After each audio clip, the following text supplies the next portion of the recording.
Bienvenidos a la séptima obsesión en este programa de cine, televisión y producciones audiovisuales, aquí por Radio Estudio 1, la radio de la Universidad Católica de Santiago del Estero. Quien les habla, Pablo Argañarás, y mis compañeros de este programa, Walter Carvajal Huec, Lara Cordero y Juan Cruz Figueroa Zanotti. ¿Cómo andamos?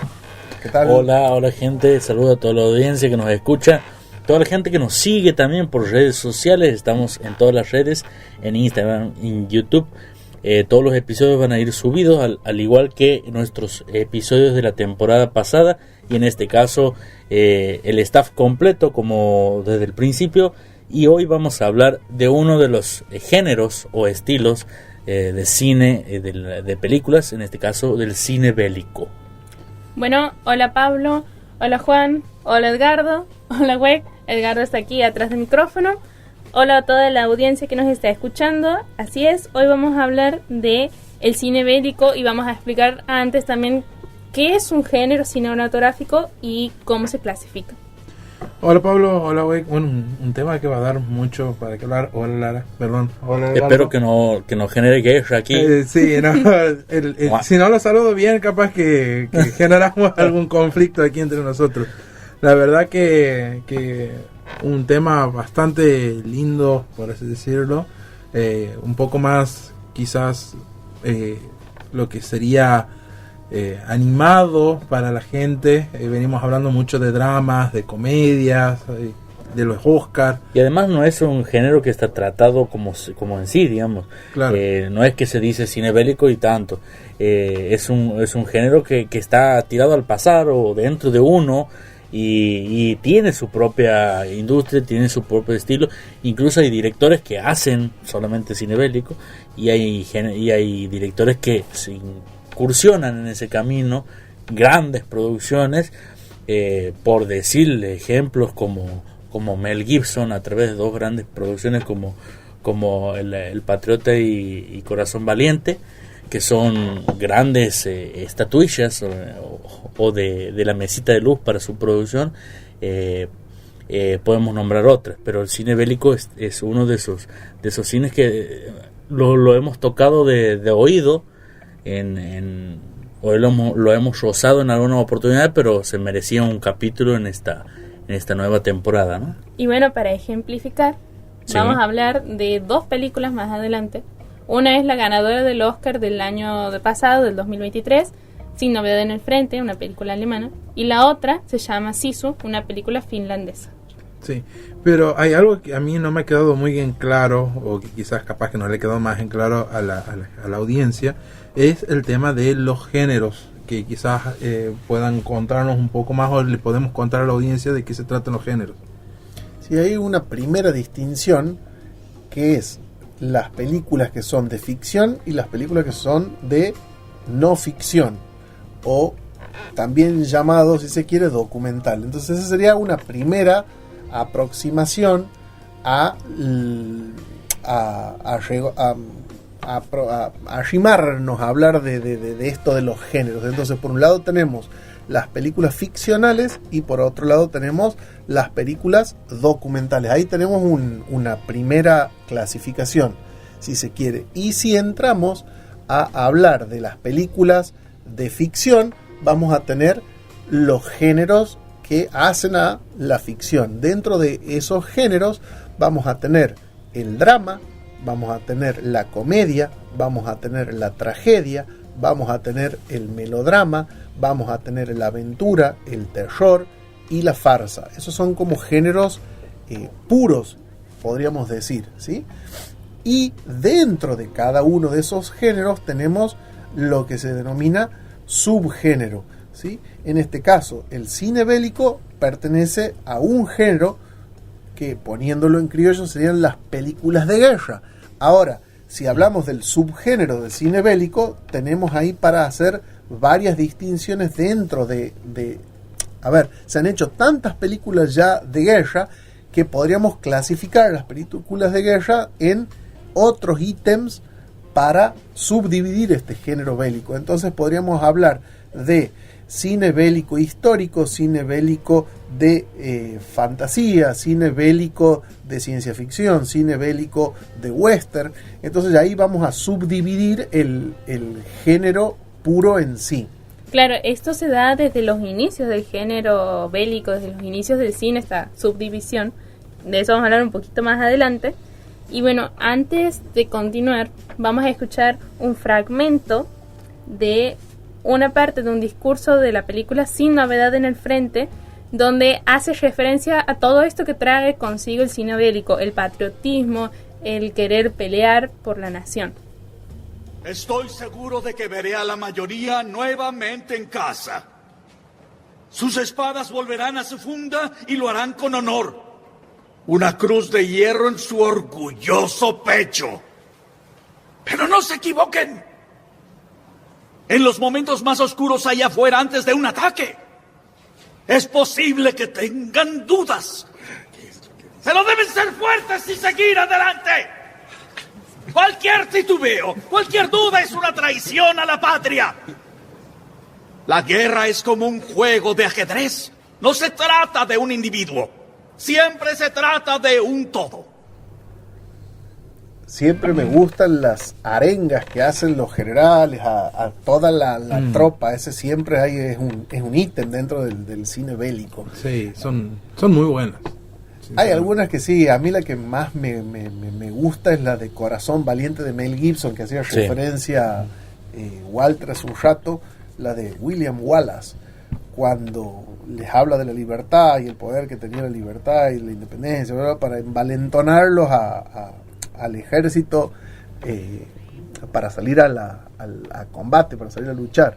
En este caso, en Sin novedades en el frente, un poco hace una ironía de la arenga, porque están todos los soldados están como sin tomar una real dimensión de lo que les espera. Entonces tenemos una escena que es, si se quiere, hasta cómica, está planteado en esa clave, porque tenemos al general que está hablando, él cree que está hablando a gente súper preparada, y son adolescentes que no de 17, 18 años, que no saben con lo que a dónde están por ir, y eso te lo muestra la película de forma muy cruda, o sea, la inocencia del soldado que no sabe lo que le espera.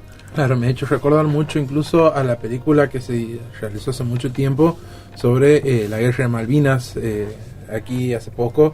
Es una de las arengas más emocionantes que puede tener el cine argentino, y que también se hace un paralelismo, como vos dices, Pablo, con el tema de son jóvenes que no saben a qué se están por enfrentar.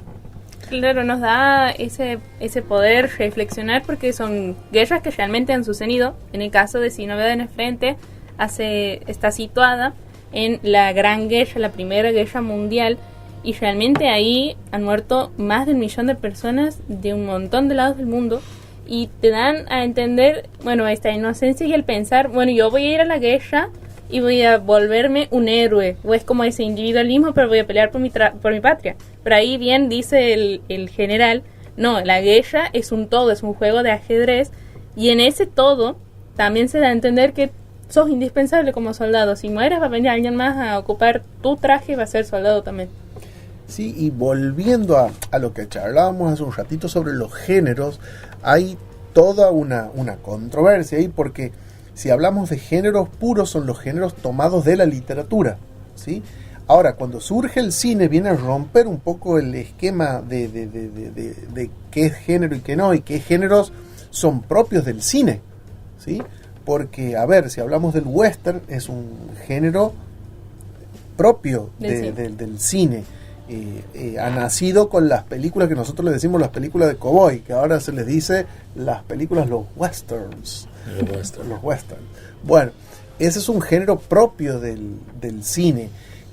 Entonces tenemos esta también subdivisión que me parece interesante rescatarla, que son los géneros que vienen con la literatura y los géneros que surgen a partir de el advenimiento del séptimo arte. Y bueno, dentro del cine bélico tenemos ahí un destacadito que me parecía interesante también hablar, lo que era la cuestión de las tragicómicas, dentro del cine bélico, que es incursionar o meter humor dentro de una tragedia.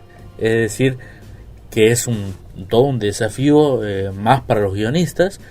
Una de las cosas más difíciles que puede haber para un guionista es hacer reír. Se puede hacer llorar, se puede hacer enfadar a las personas, pero hacer reír es muy difícil, y más aún en ese contexto, en una tragedia, dentro de la guerra, las balas, la gente muriendo, sangre y demás. Y uno de esos ejemplos que bien está ahí destacado es el tema de una de las mejores películas de su época, que es La vida es bella, dirigida y protagonizada por Benigni, nuestro querido Benigni, Roberto Benigni, que obviamente para los que la vieron sabrán de qué estamos hablando, una de las mejores ganadora del Oscar en su año, y también es una de las mejores historias contadas en primera persona, si se quiere, porque el actor y director de esta historia lo hace desde su perspectiva. Entonces es una historia de guerra en la época donde el nazismo iba cada vez más ganando territorio, y este personaje querible debe, digamos, cubrir de comedia la vida de su hijo de 6 años, 5 años, para tratar de hacerlo un poquito más apacible y llevadera esta cuestión de enfrentarse a una catástrofe y una tragedia, y nada más y nada menos que la muerte. Sí, hay todo un tema con el cine bélico y el mal llamado cine de acción. La gente dice, no, el cine de acción como género no existe. ¿Por qué? Porque la acción es intrínseca al cine. Exacto. O sea, el cine es todo acción. Los personajes deben de accionar para que transcurra una película. O sea, se basa en la acción, ¿sí? Entonces, no la mayoría, pero tenemos un gran volumen de películas a las que les llamamos de acción, que en realidad son algunas de cine bélico, otra de cine policial, por ejemplo. Dentro de lo que es cine bélico, Rambo, que todo el mundo dice que son películas de acción, en realidad es cine bélico hecho y derecho, ¿sí? Nada más que traen a un excombatiente de Vietnam y lo ponen en un pueblo de los Estados Unidos. Entonces así tenemos una película bélica en el entorno de una ciudad norteamericana. Y tenemos también el cine bélico vernáculo. A propósito de Rambo, tenemos una película que se hizo en la década de los 80 que se llama Rambito y Rambón, que actúa Emilio Dizzi y Guillermo Francella, que estuvimos hablando en el programa anterior. Bueno, Emilio Dizzi y Guillermo Francella hicieron, no me acuerdo cuántas Rambito y Rambón, seguro son 2, en este denostado cine argentino de la década de los 70, de la década de los 80, con el humor a propósito de de toda la cuestión que tiene que ver con el género y demás, que ahora está muy denostado. Bueno, era furor en la década de los 70 y en la década de los 80. Entonces, ¿tenemos cine bélico argentino? Sí, a propósito de la guerra de Malvinas. Y si hablamos de cine bélico en clave de comedia, también tenemos como el caso de esta película que les estoy diciendo. Bueno, antes de seguir hablando de cine bélico, vamos a escuchar una parte de la banda sonora de Sin Novedad en el Frente.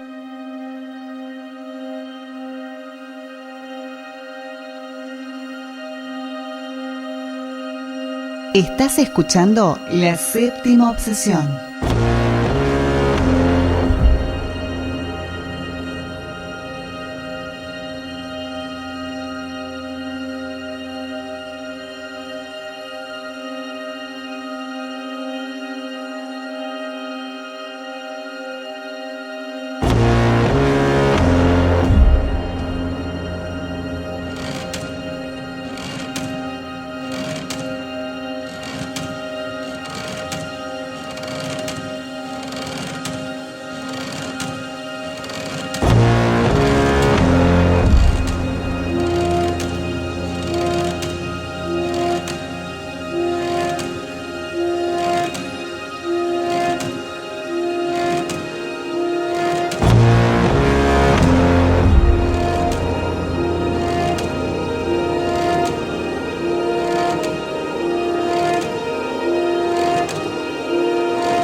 Estás escuchando La Séptima Obsesión por Radio Estudio 1, 104.9. Continuamos en La Séptima Obsesión, en este episodio en el que estamos hablando sobre el cine bélico, y estuvimos charlando hace un momentito sobre la cuestión genérica, los distintos tipos de géneros que existen, las películas argentinas que también coquetean con el cine bélico.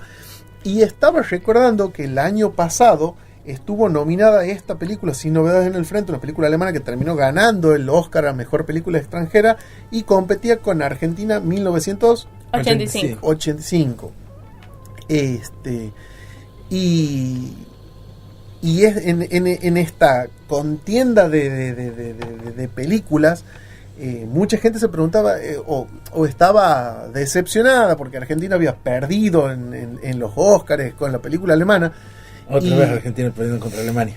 Y sí, o sea, el volumen de producción que tiene esta película alemana es infernal. El diseño de producción, como hablábamos en el programa pasado de La Séptima Obsesión, que tiene Sin Novedades en el Frente en general, todo el cine bélico tiene un volumen de producción que es monstruoso. Pues imagínense, para filmar una escena de una batalla, en el campo de batalla necesitamos todo un ejército de un lado y todo un ejército del otro lado. Entonces se presta para que sean producciones gigantescas. Se me viene a la memoria Apocalipsis Now, y también, o sea, tenemos diseños de producción muy, muy, muy gigantescos a comparación de la película argentina que le competía, que era una película chiquitita en cuanto a producción.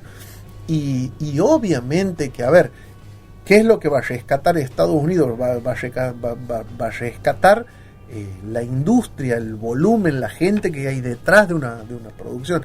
Entonces, sí me parece que a la hora de enviar una película para que represente los Óscares, sí hay que tener eso en cuenta. Si nos retrotraemos, ¿cuáles son las dos películas que han ganado el Óscar, que han sido argentinas? El secreto de sus ojos es una producción que es considerable como producción, y la otra es La historia oficial, que también tiene un gran diseño de producción.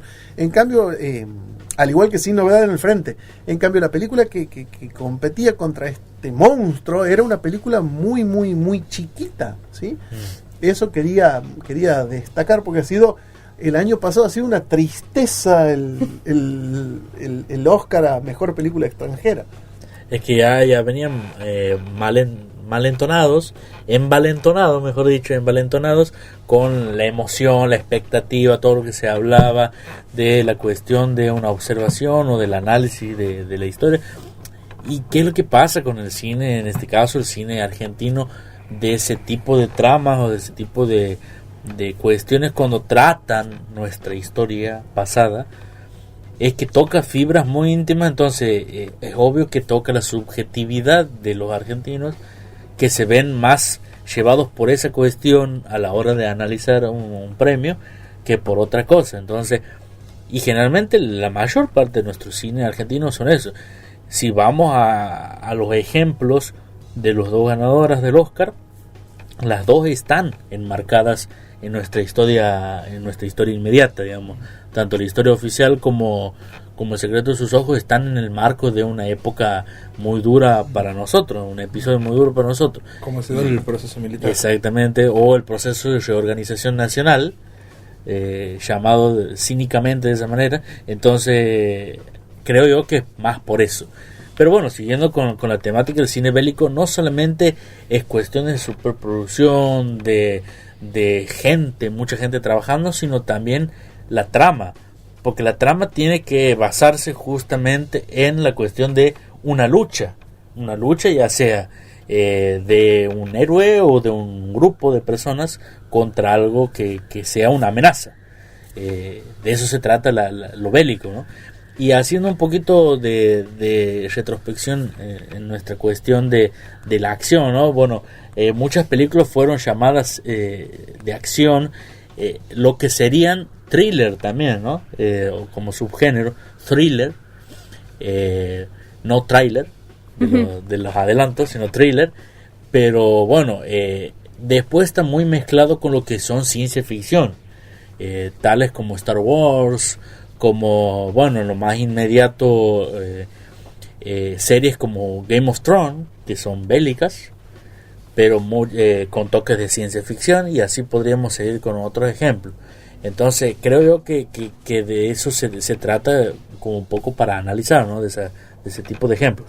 Bueno, volviendo a la película, y justo que has mencionado la palabra tráiler, antes de escuchar un pedazo del tráiler vamos a hablar un poco de la trama, de qué se trata Sin Novedad en el Frente. Esta película, o esta historia, digamos, sigue a Paul Bauner y 3 amigos suyos, que son jóvenes alemanes de entre 17 y 20 años aproximadamente, que se alistan al ejército, porque todo el grupo, como todos se alistan al ejército, como está, digamos, te hacen entender que es cool o está como de moda entre los jóvenes, o como que te da ese prestigio estar en el ejército. Bueno, ellos se alistan y van esperando una aventura, van esperando volverse soldados que pasen a la historia, y se encuentran con la realidad de que tienen que vivir con la muerte constantemente. Así que vamos a escuchar un pedacito del trailer. No puedo hacer esto, Paul. No puedo. Quiero ir a casa. Dale poder a un hombre y será una bestia. ¿Qué ganamos con todo esto? Tengo miedo de lo que viene. Un día volveremos a casa. Mi madre quería que estudiara francés. No quería que fuera a la guerra. Y yo quería probarles que sí podía. Tienes que ser valiente. ¡No puedo dejar abandonados a mis compañeros, señor! Estás vivo. Gracias por eso. Por nosotros. Por los que no lo lograron. Y si hablamos de cine bélico, tenemos que hacer hay que rescatar algo dentro de lo que es historia del cine, que el cine bélico ha sido el caballito de batalla de Estados Unidos para posicionarse como industria, como país. Estados Unidos siempre ha tomado a este género para posicionarse como potencia militar. Si nos ponemos a pensar, siempre los buenos de las películas de guerra son los Estados Unidos, y tenemos a los malos a todos los ejércitos de la Primera o la Segunda Guerra Mundial, o de la guerra de Vietnam, o la Guerra Fría, o la Guerra Fría, o la guerra de Afganistán, o la guerra, etcétera, etcétera, etcétera. Siempre los malos son los enemigos de los Estados Unidos. ¿Y quiénes son los buenos? Los personajes que caracterizan o que son representativos del cine norteamericano. Entonces, yo siempre rescato, hay un texto que se llama El arma de celuloide, que ejemplifica muy, muy bien esto que estamos hablando, de cómo mediante el cine bélico Estados Unidos se posicionó militarmente. En la actualidad, la primera industria que le reditúa dinero a Estados Unidos es la venta de armas, y la segunda industria es la segunda del espectáculo, con el cine a la cabeza. Entonces no es azarosa esta comunión que hay entre el cine bélico y cómo se lo muestra, o cómo Estados Unidos se muestra a sí mismo como potencia militar. Y siempre ellos son los bonitos y los salvadores del mundo, pero bueno. Bueno, para los que estudiaron comunicación, hay una de las teorías que habla sobre la aguja hipodérmica, que la aguja hipodérmica trata esta cuestión de generarnos una inyección de algo, en este caso el pensamiento, y manipular, si se quiere, en este caso algún pensamiento o alguna cuestión, en este caso la audiencia. Vos bien dabas el ejemplo, Pablo, de la cuestión del cine, ¿no? El cine como espectáculo, y cómo genera vos, no sé, audiencia o ventas. Así fue que construyeron ese emporio, esa industria cinematográfica, y no es azaroso que la industria cultural también lo sea, ¿no? Entonces, por eso grandes cuestiones culturales han invadido culturas latinoamericanas. Se habló inclusive en un momento de el colonialismo cultural, y el colonialismo cultural no es nada más y nada menos que los santiagueños o los argentinos festejando Navidad con Papá Noel, que es un ejemplo claro de ese colonialismo cultural, ¿no? O el trencito Guara Guara con los de Spider-Man. Claro, un Spider-Man y un Venom. ¿Por qué no hay un Gaucho Gil o no sé? O otra persona, o un Patrucito ahí bailando. O bueno, por ejemplo, incluso como los niños ahora festejan el Halloween. Exacto, otra celebración. Y como los padres avalan que los niños festejen. Sí, bueno, esos y los son ejemplos adolescentes de San Patricio. Del colonialismo cultural. Y bueno, justamente el cine bélico, como bien estaban hablando, se utilizó por muchos años, en especial durante las guerras mundiales, como un herramienta de propaganda. Pero también se lo ha utilizado como una herramienta de crítica y de reflexión, que es el caso de Sin Novedad en el Frente, que en realidad es un remake.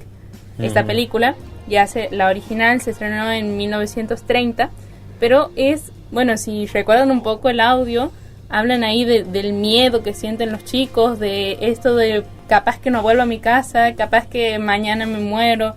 Y es una crítica no tanto en el bueno y el malo, que es lo que hace en la industria cinematográfica bélica de Estados Unidos, sino más en lo humano de los soldados, o en el caso de La vida es bella que mencionaba Weck, lo humano de la gente durante la Segunda Guerra Mundial, de los judíos que tienen que sufrir el holocausto. Entonces es una crítica también. El cine bélico lo podemos subdividir, como estamos hablando del tema de géneros, también en esto de hablar de la guerra como un juego de ajedrez, donde hay buenos y malos, blancos y negros, digamos, en ese sentido de ajedrez, no en el sentido racial. Y también puedes hablar de la guerra criticando la guerra en sí misma, criticando que porque alguien quiere invadir otro lugar, porque mi presidente o mi rey quiere invadir tal territorio, yo tengo que dar mi vida por esa persona. Y no es por la patria, lo das por esa persona, que es una crítica que se hace mucho. Claro, plantea justamente eso. Lo rico de ese tipo de cine no solamente es la guerra, como bien dice Lara, la batalla de quién gana, quién muere, quién perdió más, quién perdió menos, sino cómo reaccionan los personajes alrededor de eso. Cuál es el impacto que genera en cada uno de los personajes, de acuerdo a su construcción, cómo va generando psicológicamente el cambio, la transición, cómo sufren, cómo lloran, cómo reaccionan, cómo viven el día a día en ese tipo de escenarios, en ese tipo de contextos que bien claro lo reflejan esta película, ¿no? Sin Novedad al Frente, que empieza de una manera, termina de otra y se desarrolla de una manera que creo yo que también está la riqueza ahí, ¿no? En la transición o en la transformación o en los altos y bajos que tienen los personajes en este tipo de historias. Y bueno, tanto en imagen como en el sonido y en la banda sonora se nota muchísimo la atmósfera que se genera de conflicto, la atmósfera que se genera de la tensión. Ahora en unos momentos vamos a escuchar un fragmento de la banda sonora de Sin Novedad en el Frente, y los invito a que a través de la música se puedan posicionar en donde estaban estos personajes y cómo a través de estos sonidos uno se puede poner en el lugar, aunque no esté viendo la película, y tensionarse como si estuviera realmente en la guerra.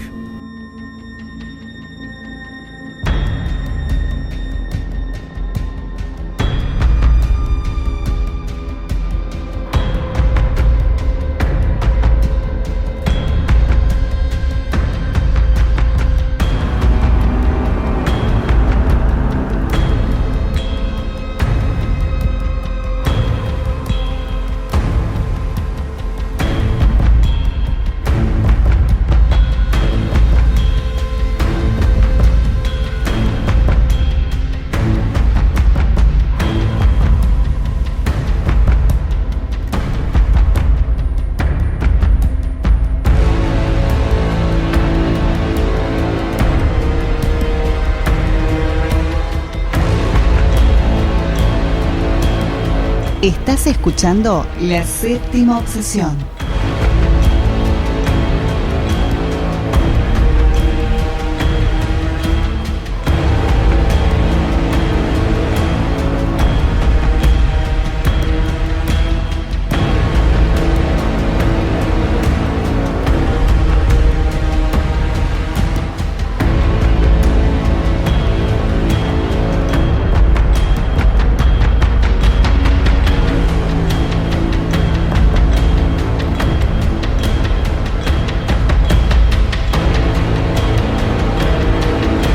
Pausa y enseguida volvemos.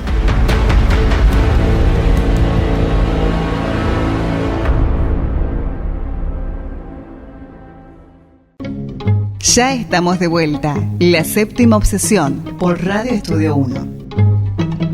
Continuamos en la séptima obsesión en este episodio dedicado al cine bélico y recordamos que este programa se emite los sábados a las 21 horas por FM Santa María de la sede UCSE Jujuy y los martes a las 15 horas por FM Estudio 1. 2 radios, una misma frecuencia.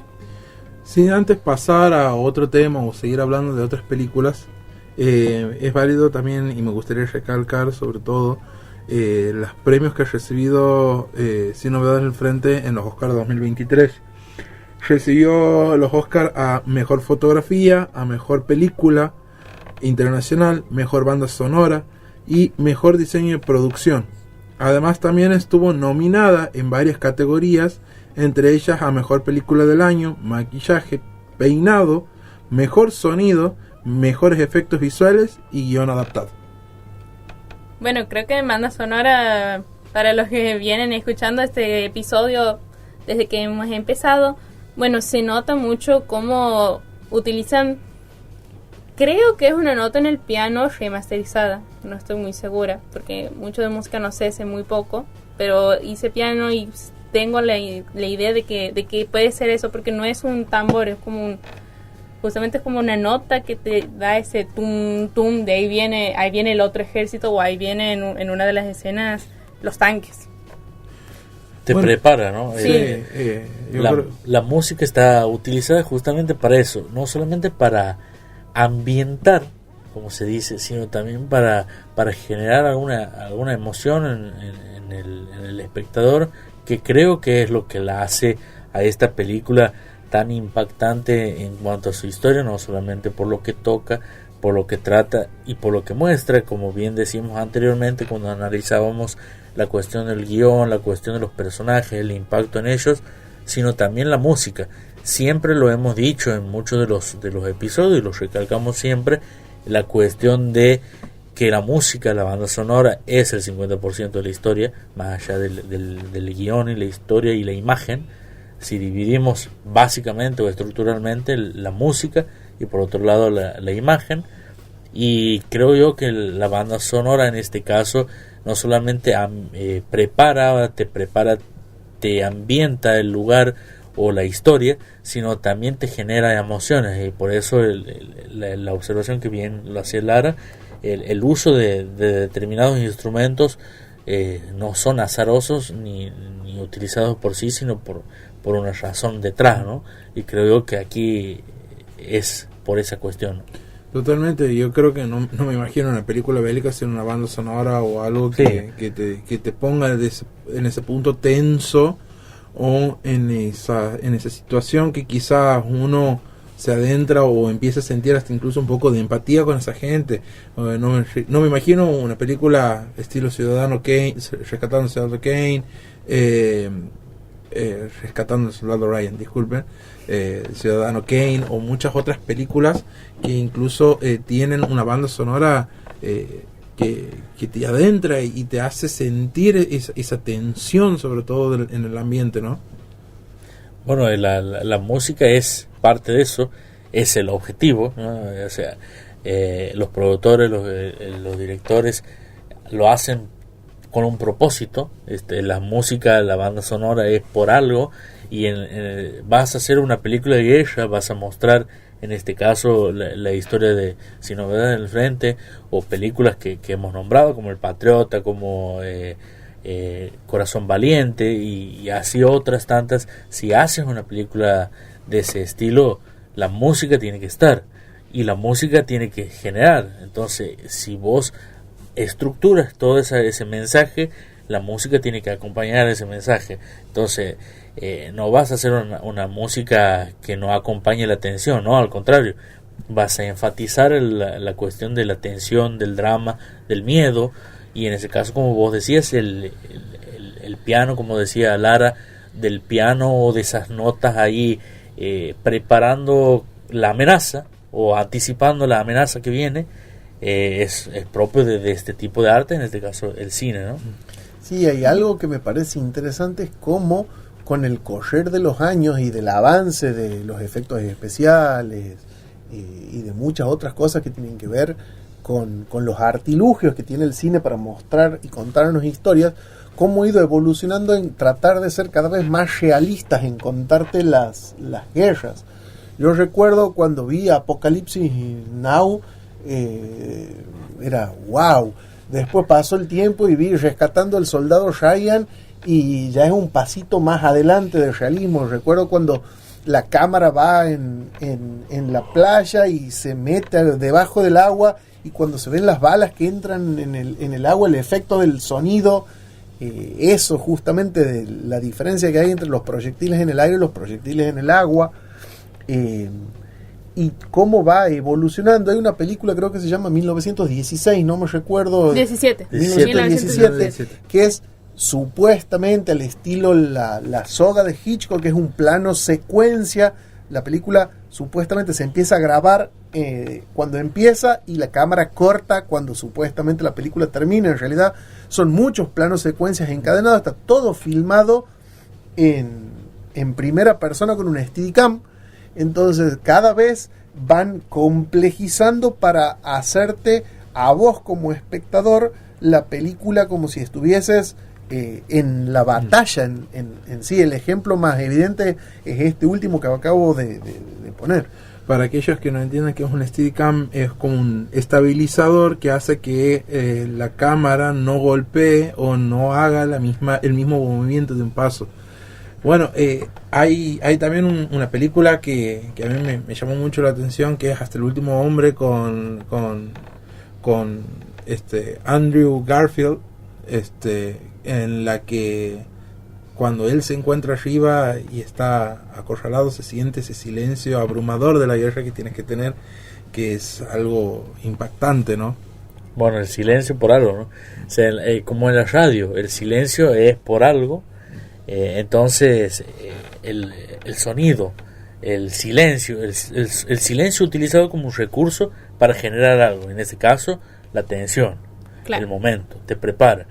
Y cuando hablábamos de preparar o de generar tensión, me iba a Tiburón, la banda sonora de Tiburón, esos dos acordes generadas por el maestro John Williams, justamente están para eso, para prepararte, y es el 50% de la película, porque el otro 50% es la aleta del tiburón y nada más, y fue abaratar recursos. Entonces es la música y es la aleta de alguien ahí nadando abajo generando la imagen o la amenaza del tiburón, que ni siquiera en su primera época fue el tiburón en sí, o sea, no ni siquiera un robot.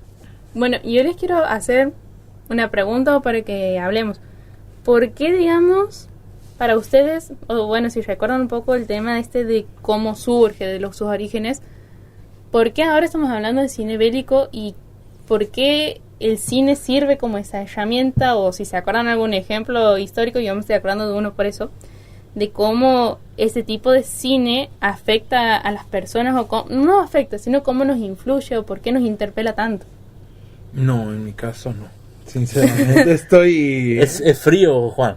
Estoy muy... No, bueno, las películas... Hablábamos del cine de la guerra, del cine bélico, y el tema toca fibras muy íntimas porque es cuestión de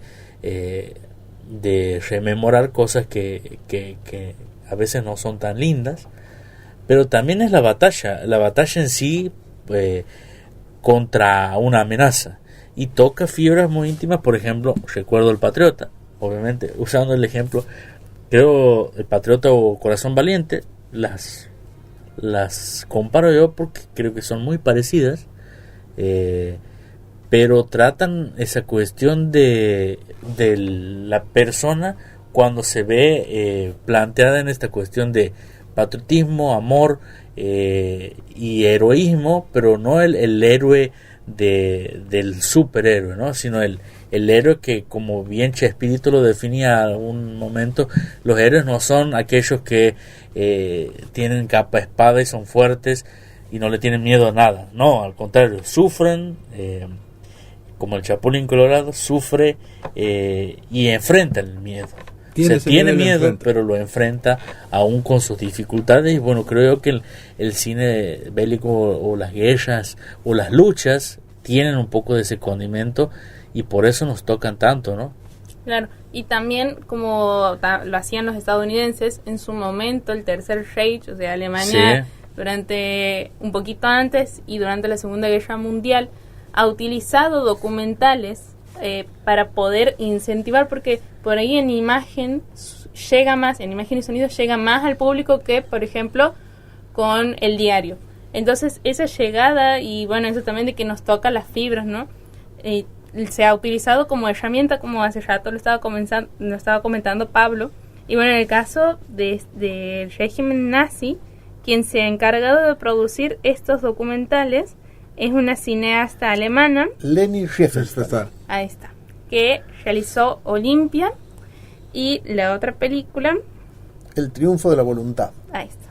Bueno. Son dos películas en donde, con la excusa de los Juegos Olímpicos, toman a la figura de la Alemania nazi como gran emblema, y aprovechan para hacer propaganda política pura y dura.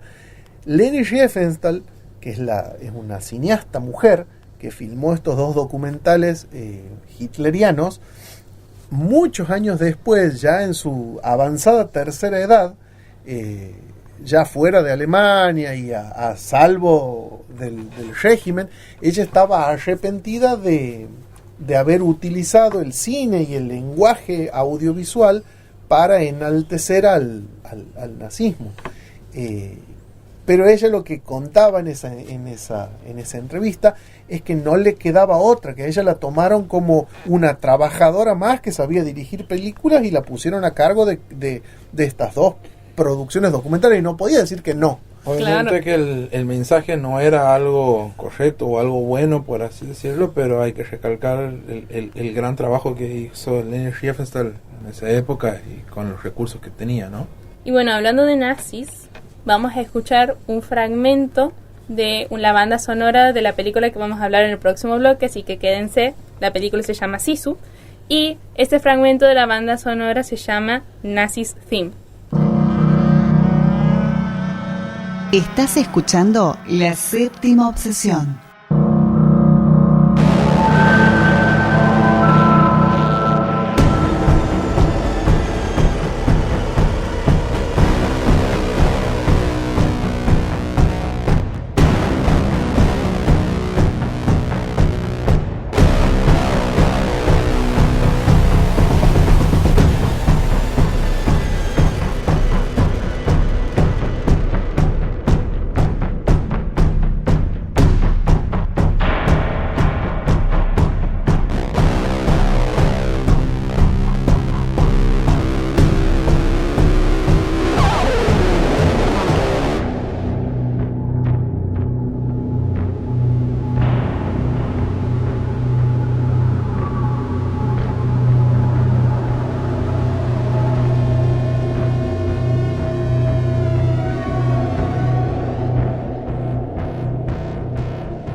Estás escuchando La Séptima Obsesión.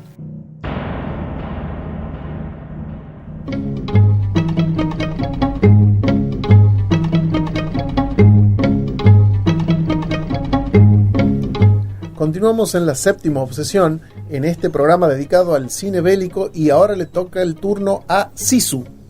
Sí, esta película se encuentra en la que ahora se llama Max, la plataforma Max, que antes la conocíamos como HBO, y es distinta a Si no me dan el frente, porque ahí hablábamos de un grupo, aquí hablamos de una sola persona, casi un John Wick de la guerra, y lo que tiene esta película es que trata más de la acción de pelear, vamos a decirlo, que de los sentimientos que te pueden expresar otras películas como Si no me dan el frente o La vida es bella. Bueno, esta película se ha estrenado en el año 2022, hace muy poquito. Está dentro del contexto de la Segunda Guerra Mundial, por eso es que justamente la banda sonora de ese fragmento que veníamos escuchando se llamaba Nazi's Theme. Y seguimos la historia de Atami Korpi, que es un ex militar finlandés que participó de la guerra del invierno y ahora se dedica a buscar oro. Esa es la primicia. Yo le he visto esta película y me ha parecido fabulosa. ¿Por qué? Porque es una sátira súper exagerada del cine, de lo que es cine bélico. Si juntamos a Sisu, a John Wick y al personaje de Denzel Washington en esta película El Equalizer. En el ecualizador, aquí ¿cómo le pusieron el ecualizador? El justiciero. El justiciero. Si juntamos al justiciero de Denzel Washington, juntamos a John Wick y a Sisu, no queda ningún malo. O sea, mueren todos los malos del cine. Es increíble. Los juntan ellos, se van corriendo, Iron Man, todos, Hulk, Batman, Superman. Pero podrían vencer a Chuck Norris. Pero bueno, de eso viene Sisu, o sea, de ese tenor de personaje estamos hablando. Y tiene el tono de la película, te va a hacer acordar cuando la veas mucho a las películas de Tarantino, al primer cine de Tarantino, con esa violencia y ribetes de humor sobre la violencia en sí misma. Es la exageración de la violencia. Pulp Fiction. Claro, es muy parecido, sí, a la violencia de Pulp Fiction, nada más Pulp que Fiction, dentro de lo que es del contexto de cine bélico, de una guerra. Está muy bien actuada, está muy bien dirigida, es excepcional esta película. A la audiencia los invitamos a que vean esta película porque la van a pasar bien, se van a entretener. Son esas películas que no te aburren y que termina y vos dices, va, ya ha terminado. O sea, que es como que te quedas con ganas de ver más, de seguir viendo las hazañas de este personaje. Ojalá que hagan una secuela, que estamos en la moda de las secuelas y las precuelas y qué sé yo. Reboots. Bueno, es un hermoso personaje para que se sigan haciendo cosas. Y la verdad, yo nunca había visto una película finlandesa con estas características. Sí había visto películas finlandesas más chiquitas, de índole de cine-arte, pero no una superproducción que con todas las de la ley, con cine bélico y con un personaje que tiene que ver con la historia también de Finlandia, ¿no? Claro, porque la Guerra Fría... No, perdón, la Guerra del Invierno, parecido, me he confundido. Sí. Ha sido un conflicto entre Finlandia y Rusia, pero el Imperio ruso, un poquito después de que se transforma un poquito antes de que se transforma en la conocida Unión Soviética. Y en la Guerra del Invierno, que eso vamos a hablarlo después de escuchar un pequeño fragmento del tráiler de Sisu. Aunque no lo crean, existía una persona real muy parecida a Sisu, que vamos a hablar más adelante. Y bueno, aquí lo que te dicen, lo que te cuenta la historia, es que es una persona que tiene un apodo, Sisu, pero porque él no se rinde y va a hacer lo que tiene que hacer. ¿En qué sentido? De que él tiene que ir a llevar el oro a la ciudad más cercana. Y en el camino se encuentra un pelotón nazi. Si lo dejan tranquilo, va a pasar tranquilo. Y si no lo dejan tranquilo, igual va a pasar. tiene que llegar a la ciudad. Es como que ese es su objetivo y no hay nadie quien lo pare, no hay nadie quien lo mate. Así que bueno, vamos a escuchar. John Wick, capaz. Pues, no, vamos a ver, no sé. Vamos a escuchar un fragmento de este tráiler.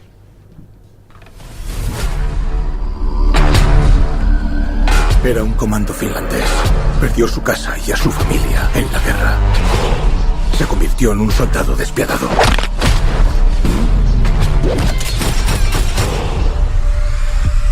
Es un hijo de con el que deberías no meterte. ¡Fuego!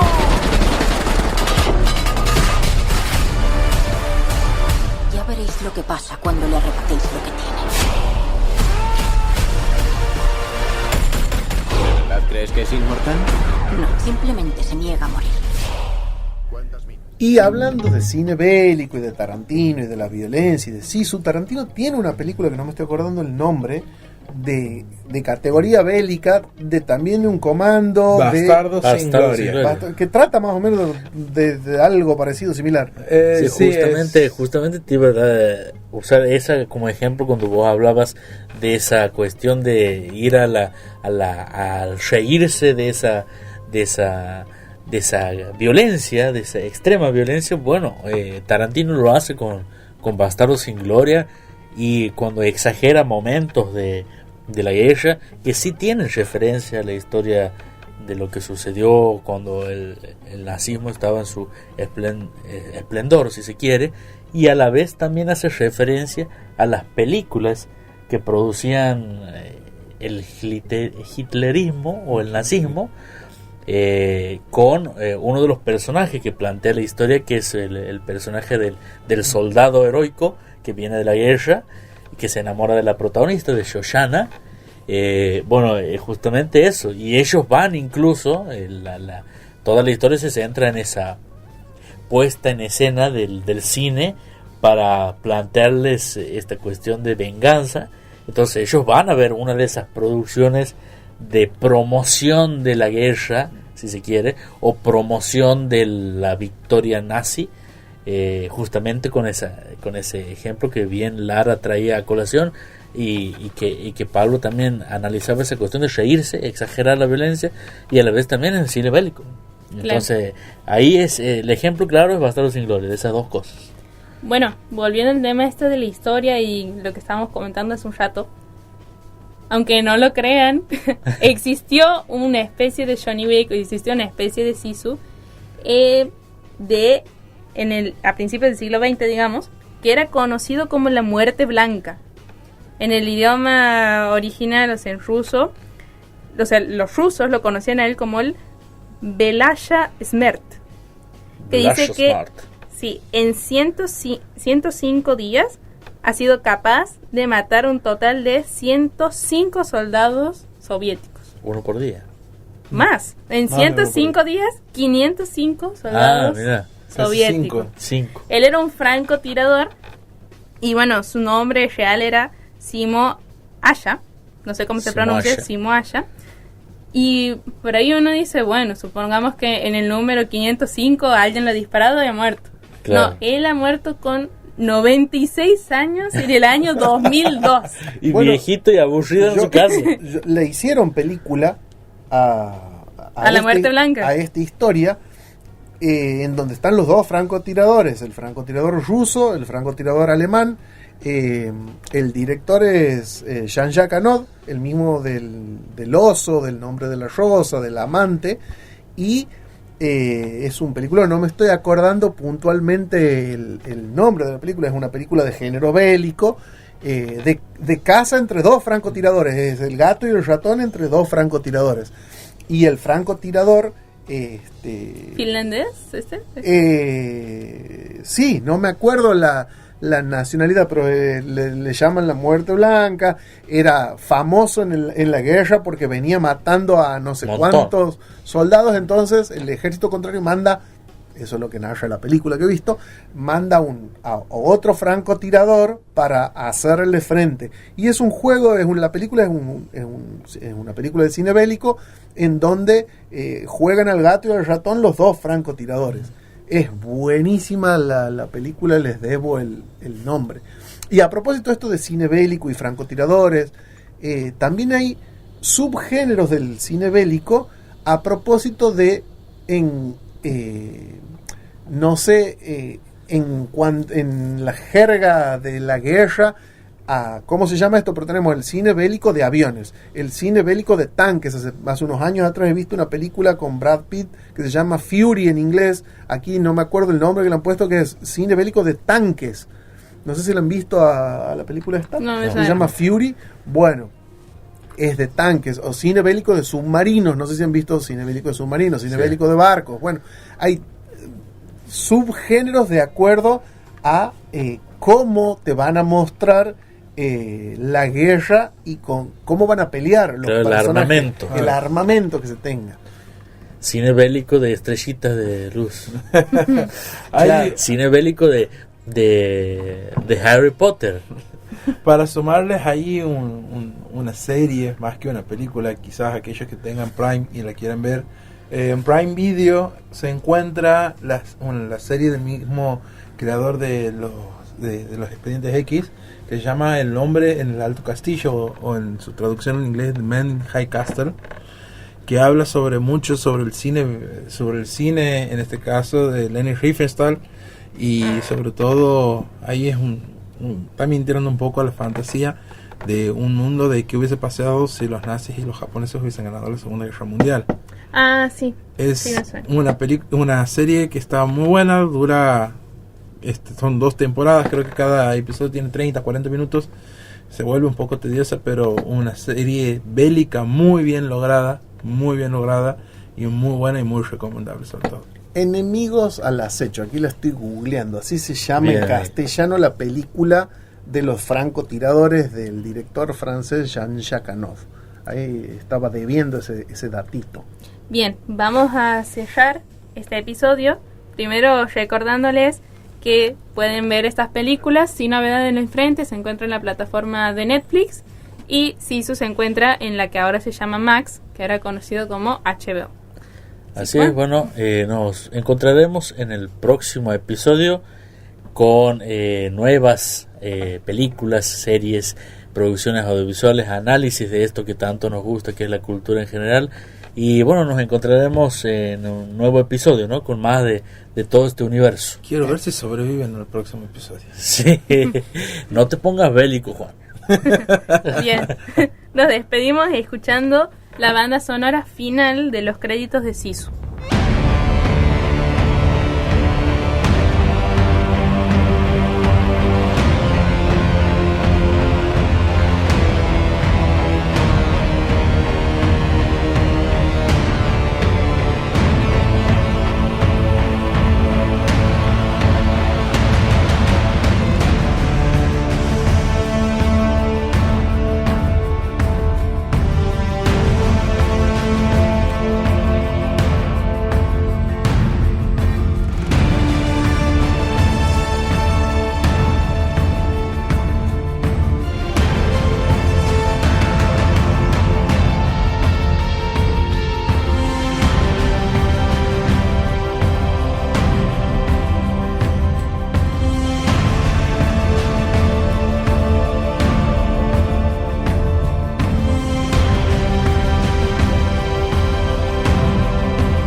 Estás escuchando La Séptima Obsesión por Radio Estudio 1, 104.9.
La séptima obsesión por Radio Estudio 1.